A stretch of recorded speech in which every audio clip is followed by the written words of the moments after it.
Well, as a last featured speaker today, we have a representative from the SpaceX organization, Space Exploration Technologies. I always abbreviate it, but Mr. Trip Harris is here today. He's the manager of the launch and fleet operations for SpaceX, and he's going to talk about the launch vehicle. And then I'd like to have the speakers come up after his thing, because you have a few minutes for questions if people have them. So, Trip, take it away. Thank you. All right, thank you everybody for coming out. There we go. So we're going to talk a little bit about the rocket now. That's the fun part for me. Launch is tomorrow at 6:32 p.m. And as they said, it's an instantaneous window. It's 10-second window, but for us, 10 seconds is an eternity. So hopefully we make it. But there won't be a recycle attempt, so it will be the following day if we don't go tomorrow. This will be the 5th launch from Slick 40 this year. We've had 8 launches in total from SpaceX in 2018. So 5 from Pad 40, 1 from Launch Complex 39, which was the Falcon Heavy mission back in February, and then the remainder from our launch site in Vandenberg on the West Coast. What's interesting for us on this mission is the lunar transit orbit, which typically we're launching low Earth orbits or geosynchronous transfer orbits. So this is a new one for us. So we're really excited to be a part of this mission. But definitely appreciate everyone who's come out here today and all the hard work for decades past to make this happen, to get us to this point. So go TESS. Good luck. And I have a little video here.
Standing up after that.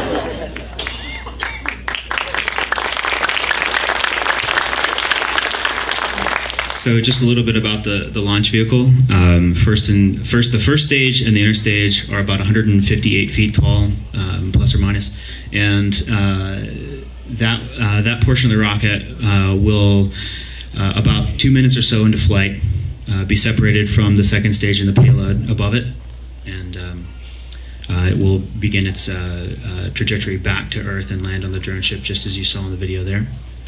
The second stage, much shorter, about 30 feet tall, and that's what carries your payload onto your intended orbit. And then we have the fairing that protects, that's going to protect TESS during flight. And then that once second stage begins firing, that fairing will separate to expose TESS. And then once second stage completes its second burn, then we'll release TESS into its intended orbit. The first stage delivers 1.8 million pounds of thrust, as you see here. It also has landing legs and grid fins that are part of the secondary mission of landing the first stage back, so that we can recover it, get some valuable engineering data from the flight, and then refurbish it, hopefully for a future flight. So hopefully you'll get to see the rocket that carries TESS carry another payload to orbit in the future. So look for that. Oh yeah, at liftoff, the thrust of Falcon 9 is greater than 5 747 airplanes. So that's a lot of fuel, and that's a lot of thrust. That's 69 gallons of fuel per second. As I mentioned, reusability is one of our goals. We'll be hopefully reflying this first stage in the near future for an upcoming mission. To date, we've successfully reflown 11 boosters. So we've actually landed 11 times on land and 12 times at sea. And this is one of the big things that makes SpaceX unique from the rest of the competition, the rest of the world. Let's see. And here's a good picture of the drone ship. This is what we'll be landing on. This is, of course, I Still Love You, is the name of the drone ship. So we have one on the West Coast named Just Read the Instructions. But you guys will be landing on, of course, I Still Love You tomorrow. So a little bit of overview of the flight.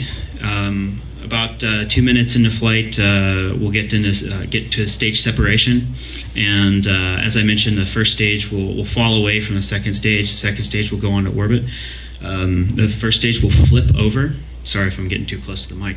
The first stage will flip over and perform a boost back burn. And then once the boost back burn is complete, we start to enter that upper atmosphere. The grid fins will deploy. This will give us some aerodynamic control as we're entering into the atmosphere. We'll again do another burn following that, a re-entry burn to slow the rocket down to reduce the aerodynamic forces and thermal heating that you see on the rocket as we're entering the atmosphere. And then just before touchdown, we'll do a final landing burn to slow us down for a nice soft touchdown on the drone ship. For this mission, the drone ship's only 160 nautical miles out at sea, which is nice. It varies from mission to mission based on mission requirements, but this particular flight, we're 160 nautical miles off the Atlantic coast here. Just to briefly run through the mission timeline, and I know for a lot of you the mission timeline is several years long. For those of us at SpaceX, it's a little shorter. An hour and 13 minutes prior to liftoff, the launch director verifies that we're go for propellant load. RP1 loading, that's the fuel. That's the fuel that goes on board the rocket. The fueling of that begins at 1 hour and 10 minutes. Then at 35 minutes, we begin loading the liquid oxygen. That's the oxidizer that combines with the fuel to create the thrust that you get from the Merlin engines. Then it's all is hopefully quiet between then and 7 minutes. At 7 minutes, we begin the chilling in the engine so that that liquid oxygen, that subcooled liquid oxygen, when it hits the Merlin engines, is not surprised by what it sees. So we'll have the engines nice and chilled in. And then at T-minus 1 minute, we enter terminal count. That's where the rocket kind of takes over and does its final launch preparations prior to liftoff.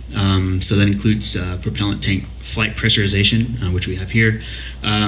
And then 45 seconds prior to liftoff, the SpaceX LD gives us a final go. And then 3 seconds prior to liftoff, the engines ignite, and hopefully we take off at 6:32 tomorrow. Once we've lifted off, the major in-flight events for Falcon 9, we've got max Q or max aerodynamic pressure at 1 minute and 16 seconds. This is when the rocket sees the largest amount of structural forces it's going to get from the atmosphere as it's flying through. At 2 minutes and 28 seconds, the first stage begins its main engine cutoff, and then at 2 minutes and 31 seconds, we'll have stage separation. Shortly thereafter, 2 minutes and 38 seconds, the second stage will ignite its engines and begin to carry the second stage away from the first stage. 3 minutes and 4 seconds, so not too much further after that, then the fairing will separate and will expose TESS for the first time in space. We'll just go ahead and skip ahead. We'll have landing at 7 minutes and 55 seconds, and then I think what you guys are going to be most interested in, 8:16, we'll have second stage the first cutoff, and then about 35 minutes into the flight, once we've gone around the Earth, then we have the second burn, which is pretty brief, and then after that, a few minutes later, at 41 minutes, we will separate TESS, and then you guys can begin your mission. So, as we said before, go TESS, go Falcon 9. Thank you.